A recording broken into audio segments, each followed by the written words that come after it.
disposición para que el Señor hable a nuestros corazones y a nuestras vidas. Amén. Como título de nuestra enseñanza en esta mañana, al que mucho se le perdona, mucho ama. Miren, en la Biblia nosotros encontramos cantidad de historias de personas que antes de ser alcanzadas por la gracia del Señor, eran, como la misma Biblia los describe, unas escorias de la misma sociedad. Historias como por ejemplo la de Pablo, asesino y perseguidor de cristianos, la de Pedro, que era un rebelde revolucionario, la historia de Mateo, quien se desempeñó como cobrador de impuestos, ladrón de su mismo pueblo incluso, igual que su colega Zaqueo, otro personaje de las Escrituras. Tenemos también la historia de David, que por algún tiempo también fue ladrón y también asesino. Leemos de igual forma el relato de Rahab, la prostituta, de donde proviene el linaje de nuestro amadísimo Salvador Jesucristo. Y muchas historias más como estas encontramos en las Escrituras. Encontramos de que el Señor escogió personas de muy baja o mala reputación para salvarles. Pero también en la historia contemporánea podemos nosotros contar miles y miles de relatos de personas similares o peores que estas que encontramos en la misma Biblia. Hombres promiscuos, hombres bohemios hasta más no poder, asesinos, comerciantes de esclavos, ateos, enemigos de la fe cristiana, drogadictos, delincuentes, prostitutas, personas rebeldes con sus padres, presidiarios, y la lista sería interminable, etcétera, etcétera. Y a estos les podríamos agregar más todavía la historia de nosotros, o al menos de algunos de nosotros también, de quiénes éramos y que el Señor nos rescató, o quiénes somos en este momento y que el Señor nos está rescatando. Todos estos personajes, tanto antiguos como contemporáneos, al ser alcanzados por la gracia de Dios a través de Jesucristo, ellos tienen una particularidad: rindieron sus vidas al Señor y la dispusieron completamente al servicio del Rey. Su transformación fue real, fue radical. La causa de Cristo se volvió para estas personas su obsesión, su vida. Entonces, valdría la pena preguntarnos, ¿por qué estas personas entregaron su vida tan ciega y completamente, tan abnegada al servicio de Jesús? La respuesta es clara. Estas personas, tanto de la antigüedad como de esta época, ellos entendieron que la salvación, que el amor, la gracia y el sacrificio con que su Salvador los rescató, no se lo merecían de ninguna manera. De ninguna forma se lo merecían. No obstante, el Señor los rescató, el Señor los salvó para darles una nueva oportunidad de vida. Ellos aceptaron que habían hecho todo lo posible por estar lejos de Dios. Habían hecho todo lo posible por ofender a Dios, por agredir la ley de Dios. Fueron conscientes de todo el daño y de todo el dolor que causaron hasta más no poder a ellos mismos, a sus familias, y aún así Cristo murió por ellos. Solamente aquellas personas que en realidad toman conciencia de quiénes eran antes de Cristo y quiénes pueden llegar a ser con Cristo Jesús en sus vidas, van a vivir una transformación real. Y esto es precisamente lo que lamentablemente le falta a gran parte del cristianismo el día de hoy. Tomar conciencia de ese inmenso sacrificio de Jesús por ellos, de que solo por gracia, solo por amor el Señor fue a la cruz. Hoy en día, de hecho, el pecado se ha desfigurado tanto que muchos no se dan ni cuenta dónde termina el bien y dónde comienza el mal. Se ha desdibujado el límite del pecado. Muchas cosas y acciones que anteriormente nos escandalizaban y que generaban incluso estupor, hoy son parte de nuestro panorama cotidiano, o incluso muchas de esas son moda el día de hoy. Vamos a mencionar algunas para tener unos ejemplos más claros. En la actualidad, por ejemplo, a la mentira, al engaño, se le llama viveza. Al adulterio, a la infidelidad, a la fornicación, se le llama amigos o novios con derechos o una canita al aire. ¿Sí ve cómo se le cambian nombres al pecado? Al homosexualismo se le llama hoy libertad de género. Una persona chismosa, una persona intrigosa, no se ve a sí mismo como tal. Se ve a sí misma como una persona comunicativa que anda ayudando a los demás, dándoles la información. No se ve como chismosa. Algunos artistas hoy en día, industriales, multimillonarios, no tienen problema con vender servicios y recursos que han llevado a la depravación en gran manera de la misma sociedad. Pero ellos se consideran pioneros y promotores de la evolución y de la libertad en muchas áreas, artística, musical, en fin. Y ustedes sabrán a qué me refiero. Hoy en día, por ejemplo, algunos géneros musicales, entre más obscenos sean, entre más degradantes sean, más virales se vuelven, y los que las cantan también. ¿Sí ve? Pero son pioneros de un nuevo género. Así se ha cambiado la óptica de lo que es el pecado. Así sucesivamente, entonces se ha perdido la conciencia del pecado. Por lo tanto, entonces también se ha perdido la necesidad de arrepentimiento, de perdón y de salvación. Porque es que si yo no reconozco mi pecado, entonces ¿de qué tengo que arrepentirme? Para muchos, lo que Cristo ofrece cada vez es menos necesario, es menos importante. Así que como no es tan necesario, pues tampoco lo valoramos. Sin embargo, mis hermanos y amigos, el pecado no deja de ser pecado. Y el pecado no deja de hacer estragos en la vida de las personas y de la sociedad. Y Cristo sigue estando ahí, invitándonos a tomar conciencia del pecado con sensatez y a abrazar su abundante gracia y su inmenso perdón para con todos nosotros, a pesar de nuestras conductas, a pesar de la desviación del camino. Ahí sigue Cristo, proclamando su evangelio. Y ahí está hoy. Veamos entonces lo que nos dicen nuestros versículos del pasaje esta mañana. Vamos a abordar Lucas capítulo 7, versículos 47 y 48. Vamos a abordar todo este pasaje, todo este relato, pero quisiera que hagamos énfasis en esto y por eso los tengo aquí de inicio para que los leamos. Lucas 7, versículos 47 y 48 dice: por lo cual te digo que sus pecados, que son muchos, han sido perdonados, porque amó mucho. Pero a quien poco se le perdona, poco ama.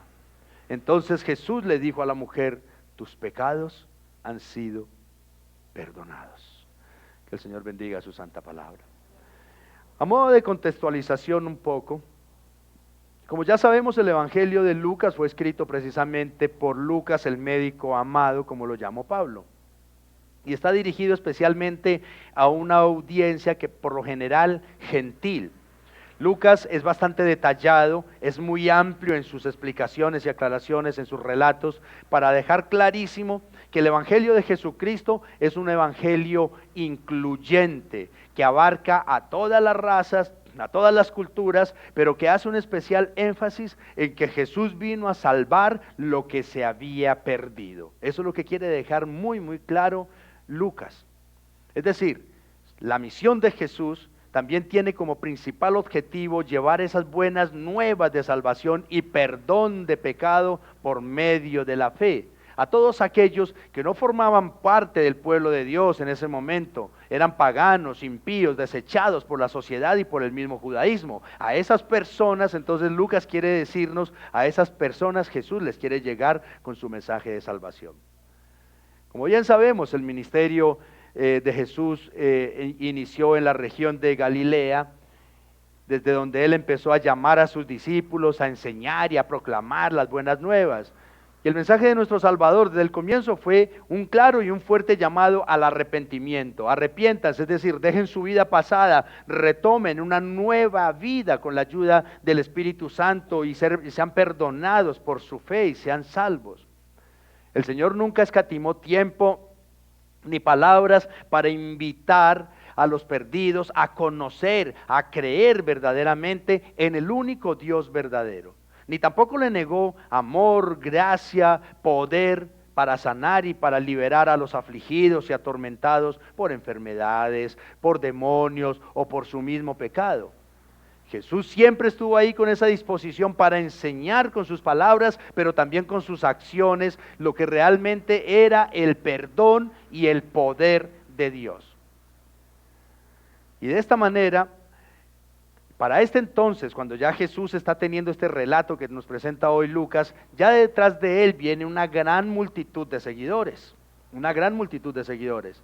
Entre ellos había personas que habían rendido sus vidas a los pies de Cristo, verdaderamente renovados, enamorados de Jesús. Pero también detrás de esa multitud que venía de él, quizá había también religiosos, tradicionalistas, que solo estaban ahí detrás de Jesús a la cacería del más mínimo error del maestro para acusarle y hacerle daño.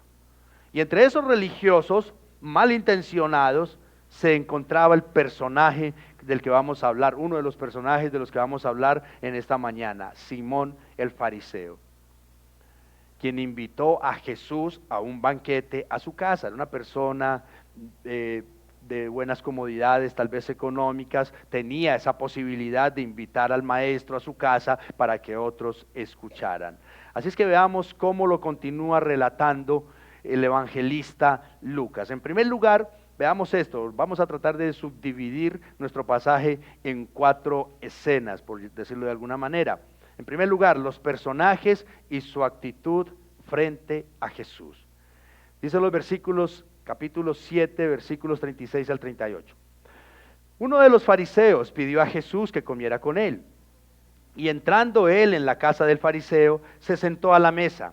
Había en la ciudad una mujer que era pecadora, y cuando se enteró de que Jesús estaba sentado a la mesa en casa del fariseo, trajo un frasco de alabastro con perfume. Y poniéndose detrás de él, de Jesús, a sus pies, llorando, comenzó a regar sus pies con lágrimas y los secaba con los cabellos de su cabeza. Besaba sus pies y los ungía con el perfume. La escena de nuestro pasaje entonces tiene lugar ahí en el patio de la casa de Simón el fariseo. En la época, las casas de la gente acomodada se levantaban alrededor de un patio abierto que parecía como una pequeña placita. Esas escenas ustedes lo habrán visto en películas. Ahí a menudo había en ese patio un jardín y una fuente, y allí era donde se comía en los días de calor. Y era costumbre también que cuando se invitaba a un rabino o a un maestro como Jesús en este caso, que también viniera toda clase de gente, nadie se lo impedía. ¿Para qué? Para que pudieran escuchar las perlas de sabiduría que salían de los labios de los maestros. Así es de esa manera como se explica pues la presencia de esta mujer en esta historia. No era invitada, pero ahí apareció. La mayoría de las personas como Simón, el fariseo, no tenían afectos sanos, buenos por Jesús. De hecho, su corazón estaba tan endurecido contra él, que su único objetivo cuando se le acercaban al Señor, como ya lo mencionábamos, era buscar la oportunidad de hacerle caer, de destruir al Señor. Simón no se reconocía como una persona necesitado de algo, no, y menos de un Salvador. Por tanto, en su corazón no había el más mínimo asomo de amor hacia el Señor. Simón se consideraba un hombre bueno, un hombre respetable ante los ojos de los demás, y lo peor, se consideraba un hombre aceptable y que agradaba a Dios mismo. Su actitud era despectiva, era cuestionadora. No hay necesidad de nada. Un hombre tal vez adinerado, de muy buena posición social, y como era un fariseo, era del tipo de personas que conocían la palabra de Dios de principio a fin, entonces se consideraban totalmente intachables. Caso muy diferente el de esta mujer pecadora. Ella era conocida por su mala vida y lo más probable es que practicaba la prostitución. Seguramente ella había escuchado a Jesús o de Jesús desde el borde de la multitud ahí que está pasando acá, porque este gentío, esta multitud acá, y a como pudo se abrió paso. Y dice que llevaba alrededor del cuello, como varias mujeres judías, un frasquito de alabastro que contenía esencia. Y se considera, según los eruditos, con mucha probabilidad de que ese frasquito de perfume era lo más costoso que ella tenía. Era lo más costoso. Por eso quiso derramarlo sobre los pies de Jesús junto con sus lágrimas y algo más. Derramó su corazón a los pies de Cristo.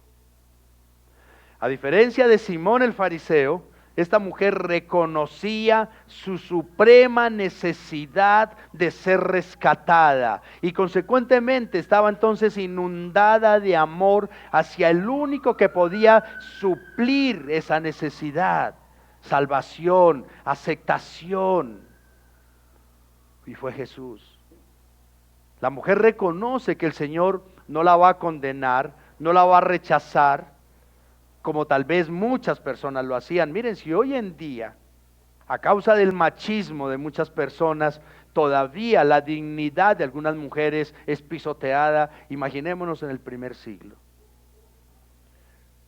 Practicaba la prostitución, no era de la high, y por sus mismas razones, por estas mismas razones, tal vez rechazada y menospreciada por muchas personas.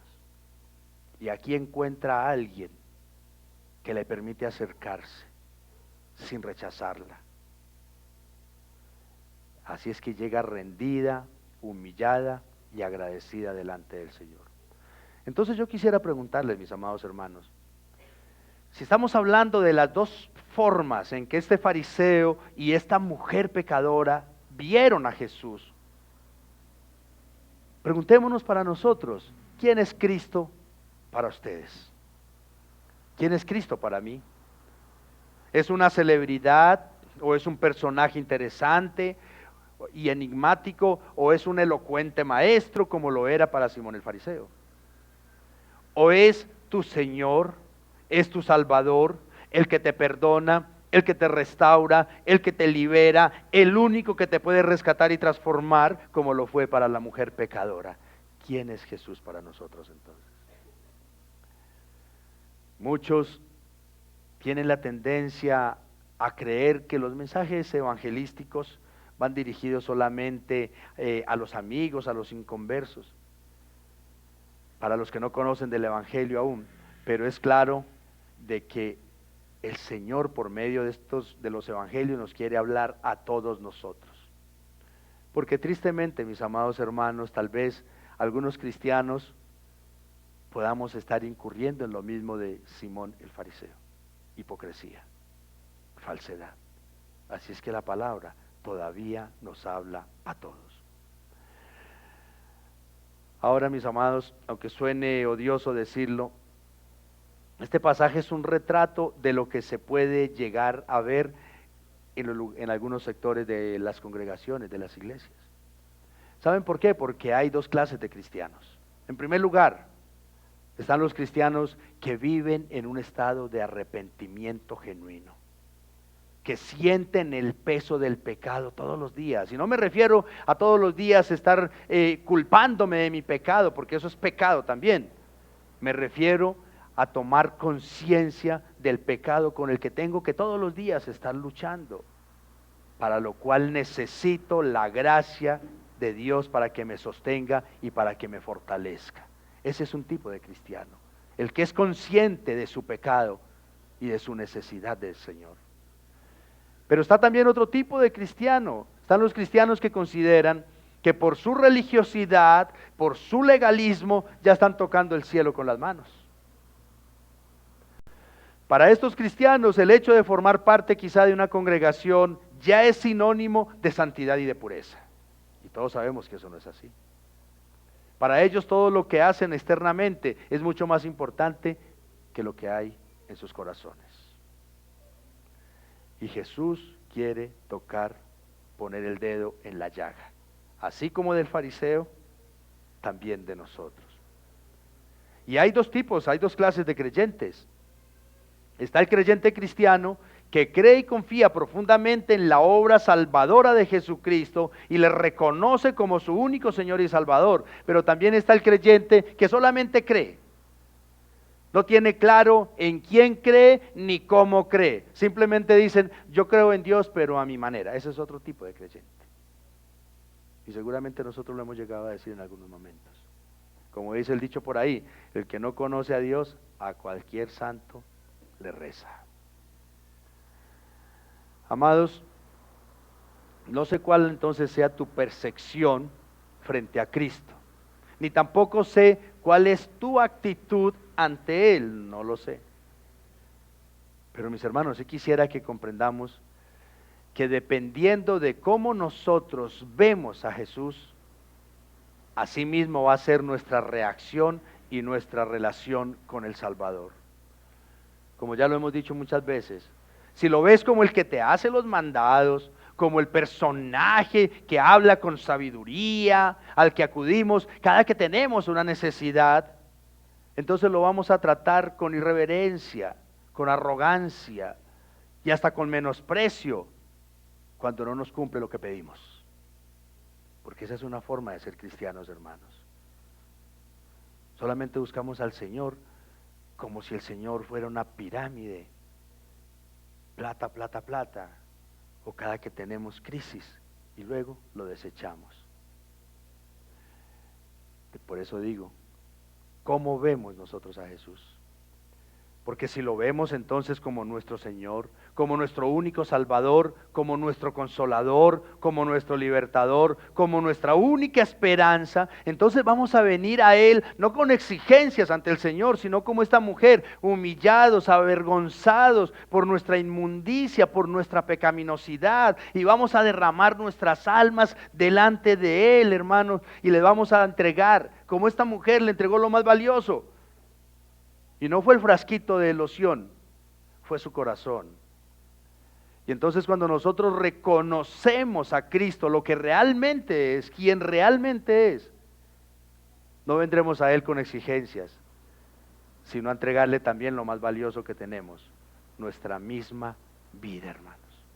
Porque es ahí donde hay cambios. Cuando nos entregamos de manera negada al Señor,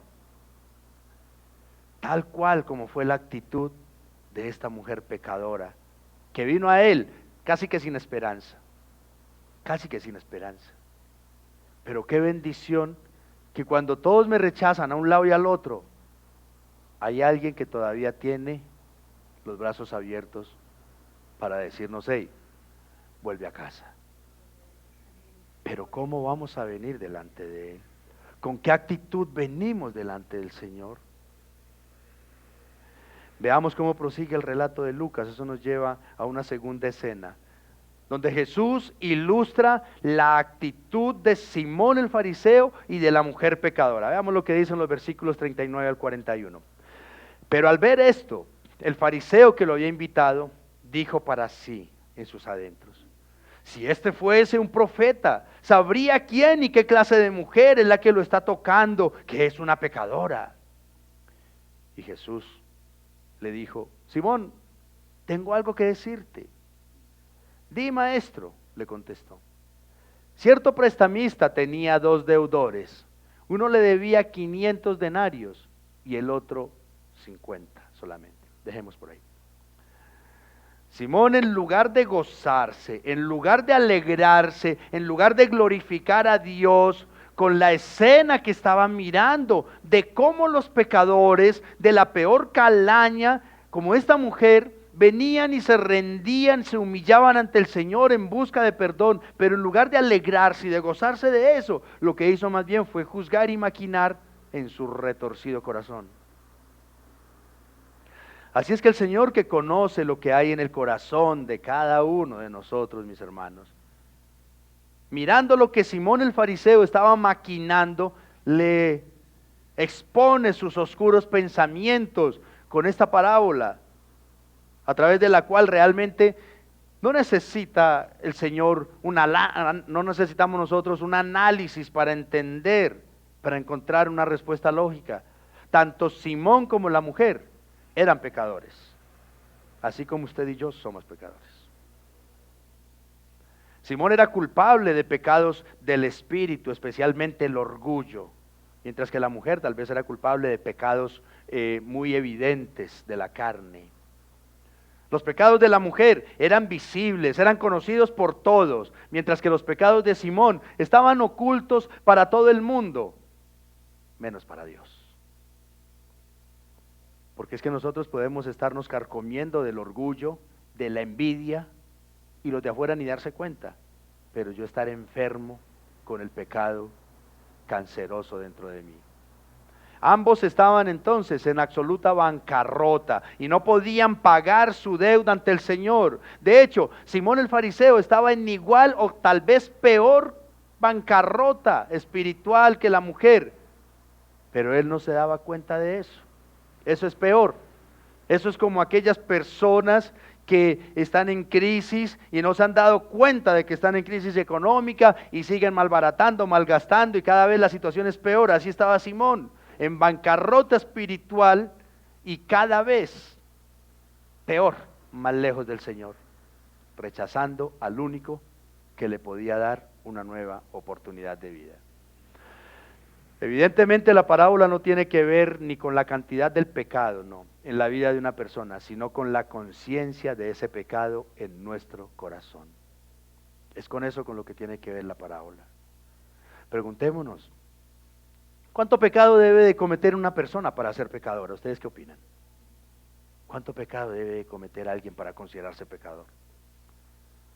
Al igual que los personajes de este relato, todos, mis amados hermanos, estamos en deuda con Dios por causa de nuestro pecado. Así es que el problema no es la cantidad de pecado, sino hasta qué punto estamos dispuestos a reconocerlo. Ese es el punto. No es la cantidad, es la sinceridad.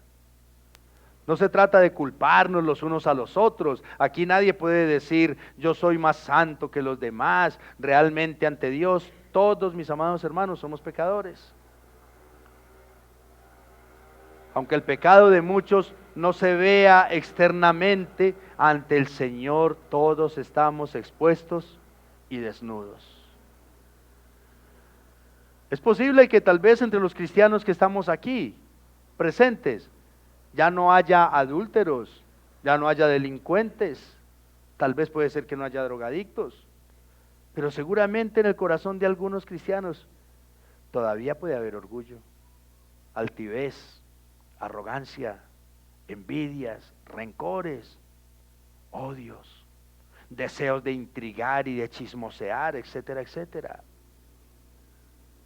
O de igual manera es posible que entre los que estamos acá presentes haya alguien que quizá por ahí de vez en cuando consume droga,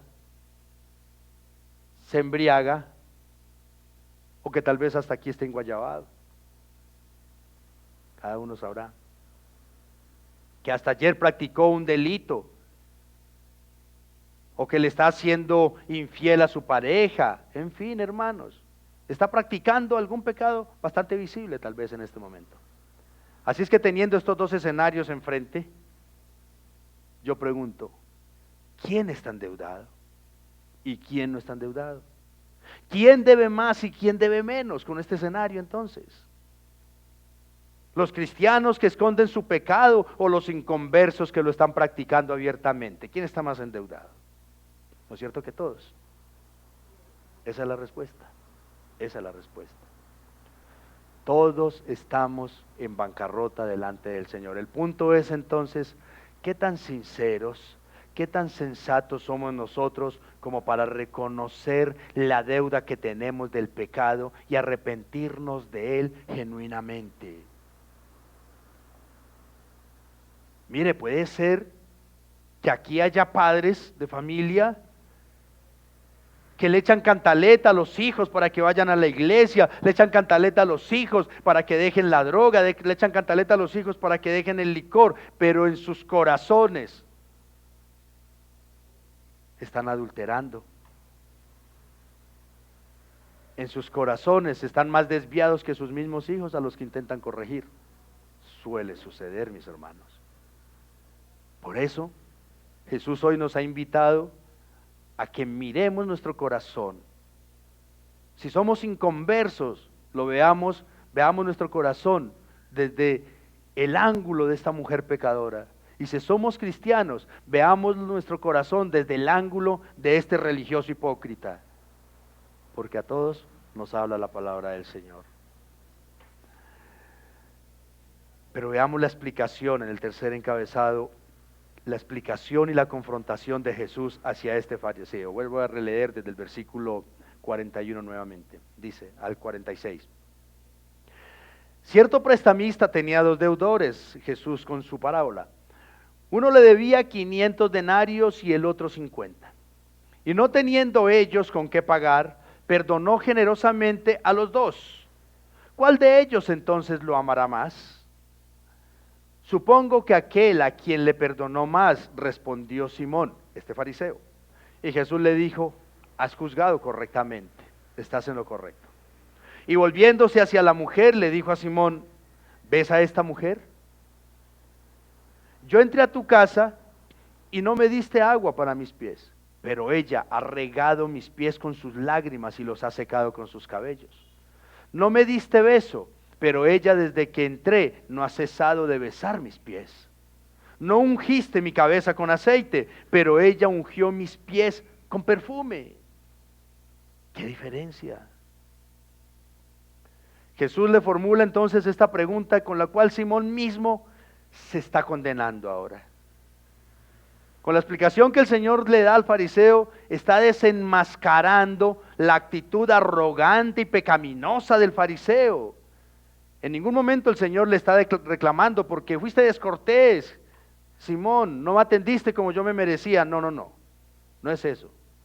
Lo está confrontando con su propia hipocresía, con su mala intención del corazón, con lo que el único que se está haciendo daño con esa hipocresía y esa falsedad, ¿quién es? El mismo Simón el fariseo. Porque eso sucede con todos los religiosos, hermanos. Cuando tal vez nos creemos más que los demás, al único que le engañamos y le hacemos daño, ¿a quién es? A mí mismo. A mí mismo. Con esta confrontación el Señor no está acusando al fariseo, sino brindándole la misma oportunidad que a aquella mujer. El problema de este hombre no era su pecado como tal, sino no quererlo reconocer. Ese era el pecado realmente, hermanos. Y amados, mientras que nosotros no reconozcamos el pecado, más lejos estaremos y más indiferentes seremos con nuestro Salvador. No hay oportunidad, no hay posibilidad de remedio, de medicina, de cura para aquel que no reconoce su enfermedad, hermanos. Mientras que la mujer pecadora, completamente humillada, por su fe reconoció que estaba delante del Salvador. Por lo tanto, su actitud fue diferente, motivada por la gratitud, por la reverencia, por el amor por el Señor. La reacción de esta humilde mujer rechazada y despreciada fue un contraste total con la reacción del fariseo arrogante, prepotente. Y es que seguramente a algunos de nosotros nos puede pasar que yo voy en la madrugada o en las noches a la hora que oro, voy ante el altar de la gracia y le digo, Señor, cambia a mi esposa, Dios. Ay, que mi esposa sea una mujer paciente, comprensiva. Cambia a mis hijos, Señor, que dejen esa rebeldía. O viene la esposa y dice, Señor, cambia a mi esposo para que deje el mal genio, cambia a mi esposo para de aquello y de lo otro. Y no nos damos cuenta de que en la oración al primero que debemos de incluir es a nosotros mismos, hermanos. Es a nosotros mismos. Porque el primero que tiene que cambiar siempre seremos nosotros mismos. Mi vida, escuchen esto, mi vida no va a generar cambios, no va a tener cambios cuando los demás cambien.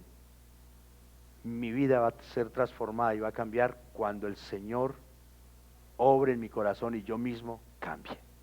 Ahí es donde van a haber cambios reales, mis amados. Yo acostumbro un dicho que dice, el Señor no mira el tamaño de nuestro pecado, sino la sinceridad del arrepentimiento, hermanos. Eso es lo que el Señor mira, la sinceridad de nuestro arrepentimiento. ¿Cuál es el pecado de cada uno de nosotros? Solo Dios y usted lo sabe. Así es que, amados, no hay nada peor que el orgullo espiritual, tanto de religiosos como de inconversos.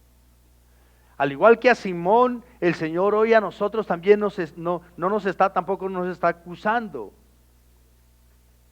sino llamándonos a la reflexión, al arrepentimiento genuino, tanto a creyentes como a inconversos, hermanos. A los cristianos, ¿a qué nos está llamando? Para que nos examinemos y corrijamos el camino. Y a los que aún no han creído en el Señor, les está hablando para que reconozcan la voz de su Salvador y atiendan el llamado que hoy les está haciendo. A todos. Porque el Señor tiene una voz. Alguien dijo por ahí, Cristo tiene dos voces, una para las ovejitas y otra para las cabritas brinconcitas también. Y ahí estamos nosotros, en alguno de esos dos bandos. Así es que la pregunta es, ¿qué tan dispuestos estamos nosotros a humillarnos ante nuestro Salvador? ¿Qué tan dispuestos estamos? Escucha esto. Si en verdad deseas que tu vida cambie de rumbo, debes de vencer ese orgullo que te impide rendirte ante Jesucristo. Ese orgullo que no te ha dejado ver el pecado que te está causando tanto daño a ti mismo y a tu familia. Porque mucha gente es por orgullo que no se rinde ante Cristo. Ese orgullo que no nos ha permitido aceptar que el Señor tiene la razón y que alejados de Él nada podemos hacer. Pero el orgullo es el peor enemigo, hermanos. No es ni mi pecado, no es que yo fui ladrón, no es que yo fui traficante, no es que yo fui estafador, no es eso, es mi propio orgullo, hermano. Amados, el Señor no tiene los prejuicios que lamentablemente muchas veces tiene la sociedad y nuestra misma familia. El Señor no tiene los prejuicios que tenemos los padres de familia, que tenemos como esposos, como esposas. El Señor aborrece tu pecado, claro, pero te ama a ti. Y yo creo que por esa razón es que estamos acá hoy. Porque el amor y la gracia del Señor nos ha alcanzado. La Escritura claramente nos dice que el Señor no desprecia un corazón contrito y humillado, pero también dice que el mejor sacrificio que le podemos ofrecer es un espíritu completamente rendido ante Él. Así es que, hermanos, despojémonos de ese orgullo que nos distancia tanto del Señor y rindámonos ante Él. Entreguémosle las armas con las que tanto hemos batallado, hermanos. Porque a veces nos armamos de muchas cosas, nos volvemos prepotentes, como que si yo me humillo ante Cristo, entonces mi mujer, dicen por ahí, me la monta, los hijos me la montan, los demás tal cosa. No, hermanos, soltemos las armas y rindámonos realmente a Cristo. Nadie va a ser más bendecido que tú cuando te rindas a Cristo totalmente. Ahí hay cambios genuinos, hermanos. Pero veamos en la última escena, en el último encabezado, el galardón que el Señor le da a aquellos que vienen a Él con esa actitud de rendición, de humillación ante Él. Mire pues al fariseo lo que le dijo, el viaje que le soltó. Pero veamos lo que sucede con esta mujer que tuvo una actitud totalmente diferente.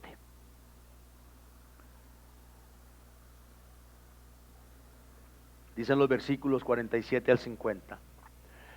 Por lo cual te digo que sus pecados, refiriéndose a la mujer, que son muchos, han sido perdonados porque amó mucho.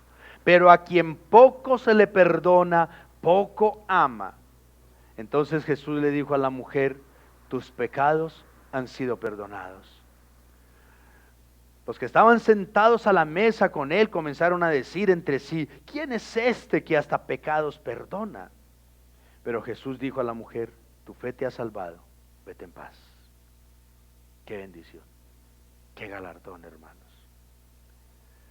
¿Cómo logró entrar la prostituta ahí en la casa de Simón para ponerse a los pies de Jesús? Es un misterio real. Pero valió la pena, porque siendo la intrusa, salió de aquel lugar como si hubiese sido la anfitriona, y con el más grande tesoro que un ser humano puede alcanzar, ¿qué? El perdón de sus pecados. Ni el organizador del banquete, ni Simón el fariseo, pero esta mujer sí. Los religiosos, encerrados en su fanatismo moral, no pudieron ver lo que esta mujer y todos los pecadores vieron con tanta facilidad. ¿Qué vieron ellos? Que Jesús es el Salvador. Pero los otros, llenos de religión, como el día de hoy, 1000 religiones. Y usted encuentra por allá unos abrazando un árbol porque es el Dios yo no sé qué, encuentra por allá en el mar los otros meditando porque es el Dios yo no sé dónde. Bendito Dios. En estos días, y no lo digo en forma de burla, lo digo con respeto. En estos días se escuchaba que se incendió una casa porque estaba prendiendo una velita yo no sé quién. Y por allá se incendió un lugar de trabajo por lo mismo. Y decía entre mí, gracias a Dios, los cristianos no tenemos ese problema. Gracias a Dios, porque la luz de Cristo es suficiente para iluminar nuestras vidas. Amén, ¿no es cierto? Miren, los religiosos no ven a su Salvador. El fariseo, apoyado en su religión, en la aprobación de los hombres, porque era un hombre tal vez honorable, de la alta sociedad, consideró que él no tenía mucho de qué arrepentirse, ni tampoco vio la necesidad de un Salvador. ¿Por qué? Porque al ser fariseo, pues es de aquellos personajes que se conocían la palabra de Dios de principio a fin. Eso es un fariseo. Así que su relación con el Señor solo se limitó a ¿qué? A una simple invitación y un breve encuentro. ¿En dónde? En el patio de su casa. No lo invitó a entrar a la casa realmente, ni mucho menos lo invitó a su corazón. Muy diferente a la mujer pecadora, que se sobrepuso a los prejuicios de los hombres y a la vergüenza de su pecado. Ya no tengo nada que perder. ¿Para dónde más rechazo? ¿Para dónde más desprecio? Lo rifó todo. ¿Para qué? Para llegar a los pies de Cristo. Entendió que estaba perdida en su inmundicia, que no tenía otra esperanza, que necesitaba urgentemente a su Salvador. Hermanos, ella no se conformó con cruzar unas palabras con Jesús en esa casa. Ni siquiera se conformó con lavarle los pies con sus lágrimas. Ella derramó su alma delante de él. Su vida quedó completamente expuesta e indefensa ante el único que la podía perdonar y salvar. Ella tal vez no era la persona adinerada, no era una persona de prestigio, no era una persona respetada como el fariseo, pero sí fue lo suficientemente humilde y sensata como para tomar conciencia de que su pecado la había arruinado. Y ese es el punto, hermanos. Entender los estragos del pecado. Iglesia, solo esto se necesita para creer y aceptar a Cristo como Señor y Salvador. ¿Qué? Convencernos de nuestro pecado, de nuestra situación y de la necesidad de ser rescatados. Y no sé si en este momento el Espíritu Santo esté hablando a sus corazones, hermanos. A veces nosotros nos conformamos, no, el Señor me está bendiciendo económicamente, eso es suficiente. No, el Señor me sanó una enfermedad, eso es suficiente. No, el Señor me restauró mi hogar y eso es suficiente. No, hermanos. No nos conformemos como esta mujer. Estuvo muy cerca de Jesús, ella bien pudo haber dicho como el fariseo, bueno, hasta luego, me sentí bendecida ya. Pero dice que rindió su vida ante él. ¿Por qué? Porque sintió que podía el Señor llevarla mucho más lejos. Tomar conciencia de cuánto hemos ofendido a Dios y cuánto daño y vergüenza hemos traído a nuestra vida y a nuestras familias por causa del pecado. Eso es importantísimo, hermanos. Eso nos acerca más a Cristo. Y ya para ir acercándonos al final, mis amados, en cierta ocasión alguien me hacía este comentario: William, yo conozco un hombre, ¿por qué en las iglesias se ve este tipo de cristianos? Me decía. ¿Cuál? Yo conozco un hombre que era delincuente, involucrado en homicidios, traficante de drogas, robaba, infiel a su esposa, violento, agresivo, esclavo del dinero, completamente irreverente, pero cuando conoció el evangelio, su vida cambió de manera radical, se alejó de todas estas cosas. Pero también conozco una mujer que era chismosa en la familia, era mentirosa, era intrigosa, vanidosa, orgullosa, prepotente, que también empezó a ir a la iglesia cristiana, pero aunque tuvo algunos cambios muy superficiales, siguió siendo prácticamente la misma. No tuvo cambios. ¿Por qué esos dos tipos de cristianos? Y nuestra respuesta debe de ser esta: al que mucho se le perdona, mucho ama, hermanos. Pero al que poco se le perdona, poco ama, poco valora la gracia del Señor. Si nosotros solamente vemos, es que yo, de vez en cuando una mentirita, de vez en cuando una cervecita, de vez en cuando una bailadita, de vez en cuando una parrandita, eso no es grave, eso tal cosa, y nos vamos yendo, y nos vamos yendo, y creemos que no es necesario el arrepentimiento, hermanos. Pero si nosotros entendemos que de mentirita en mentirita, que de cervecita en cervecita, que de guarito en guarito, estamos alejándonos del Señor cada vez más, o que podemos alejarnos, o que le podemos hacer daño a otras personas, si reflexionamos en verdad y reconocemos nuestro pecado, va a ser mucho más sincero nuestro arrepentimiento.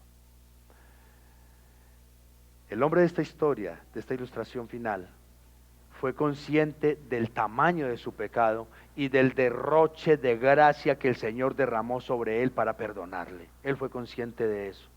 Mientras que aquella mujer consideró que por las mentiritas y el chisme, su orgullo, sus pecados eran insignificantes, poco visibles. Así es que su arrepentimiento también fue a medias, hermanos. Y aquí se trata, no hay término medio. O estamos con Cristo o estamos sin Cristo, hermanos. No hay término medio. Así es que, hermanos, yo no sé cuál sea tu pecado, si es algo escandaloso, si es algo vergonzoso, que todos en tu casa, en tu familia saben lo que estás haciendo incorrectamente, o es algo tan normal, tan común, que ni siquiera has caído en cuenta de que estás pecando. No sé cuál sea tu situación. Sin embargo, mis amados, sea cual sea ese estado moral y espiritual, quisiera que sepas que Jesús hoy, mis amados hermanos, nos está brindando la oportunidad de que vengamos a Él y empecemos como esta mujer una nueva vida. Una nueva vida, hermanos. Miren, si hay alguien que está dispuesto a defender tu causa, por muy perdida que estén nuestras causas de vida, hermanos, si hay alguien que está dispuesto a defendernos, sin importar cuál sea nuestro pasado o nuestro presente, es Jesucristo. ¿Y saben por qué? Porque a Él lo que realmente le interesa es tu futuro y sobre todo tu eternidad. Ustedes se imaginan que el Señor, cuando llega a nuestras vidas, hubiese dicho: bueno, usted tiene un pasado muy oscuro, usted no me sirve para salvación, usted tiene unos que otros pecaditos, venga para acá. No, como lo mencionábamos al inicio, Jesús vino y recogió la escoria de la sociedad para mostrarle al mundo quién era Él, lleno de gracia, lleno de amor, lleno de perdón, lleno de luz, lleno de vida nueva, porque así entonces la gente reconoce. Porque así la gente reconoce, hermanos. Una cosa es tal vez comprarle una medicina para alguien que tiene un breve dolor de estómago, un breve dolor de cabeza. Otra cosa es levantar a alguien que estaba muerto en sus delitos y pecados, hermanos. Y eso es lo que hace Cristo. Eso es. Es probable que mucha gente, tal vez al vernos inmersos, quién sabe en cuál pecado, quién sabe en cuál pecado estamos inmersos nosotros. Para algunos puede ser delincuencia, drogas, licor, en fin, codicia, avaricia. Puede haber alguien que diga, no, esto no vale la pena seguir luchando con este muchacho, con este joven, con este señor, con esta señora. Nadie puede dar un peso por nadie, pero Cristo dio su sangre. Cristo nos compró a precio de sangre, mis amados hermanos. ¿Y qué debemos de hacer entonces? Creerlo, mis amados, creerlo. Y no solo reclamarlo, creerlo y vivirlo. Esta mujer entregó su vida al Señor en ese momento. Su vida fue transformada, fue renovada. Él le devolvió la dignidad que el pecado y que la gente le había robado. Cristo se la devolvió. Miren, Jesús dijo que yo vine a buscar lo que se había perdido. Y hoy, mis amados hermanos, nos está encontrando, nos está reencontrando a nosotros. Y yo te invito entonces a que te humilles delante de Él, a que te rindas a sus pies de manera genuina. No pienses en el que dirán los demás, no pienses en lo que pensarán otros, solo piensa en aquel que sufrió la más horrible humillación por ti y por mí. Y a veces la gente dice es que ya es muy tarde. Pastor, si hubiera conocido del Señor en otra época, pero ya es muy tarde. Ya hice lo que no debí de haber hecho. Ya dije las palabras que no debí de haber dicho. Hermano, nunca es tarde. En las manos de Cristo Jesús nunca es tarde. Quizá nosotros no podemos enmendar algunos de los errores que ya cometimos, pero Cristo sí puede enderezar los caminos torcidos, hermanos. Totalmente. Y cierro con esto. El Señor lo sabe todo. El Señor lo sabe todo. La persona más cercana a nuestras vidas pueden ser nuestra pareja, pueden ser nuestros hijos, pueden ser nuestros padres, ¿no es cierto? No obstante, por muy cercanos que sean a nosotros, tal vez le ocultamos intenciones y pensamientos. Pero Cristo ya los conoce, hermanos. Cristo lo sabe todo. Nada hay oculto delante de Él. Lo que Simón el fariseo le escondió, para Jesús fue claro y evidente. Así es que, hermano, nada hay que esconderle al Señor. Confiesa tu pecado delante de Él, rinde tu vida ante Él. Y aunque el mundo diga, no, ya no hay oportunidad, y aunque tu conciencia y el enemigo de nuestras almas diga, ya no hay nada que hacer, está muy tarde, Cristo siempre tiene un tiempo especial y una oportunidad nueva para nuestras vidas. Amén. Agradezcámosle al Señor en oración, mis amados hermanos, por esta palabra que nos ha concedido el día de hoy. Señor amado, en el nombre de Cristo Jesús te queremos agradecer, Rey de la Gloria, por bendecirnos con tu palabra, Señor.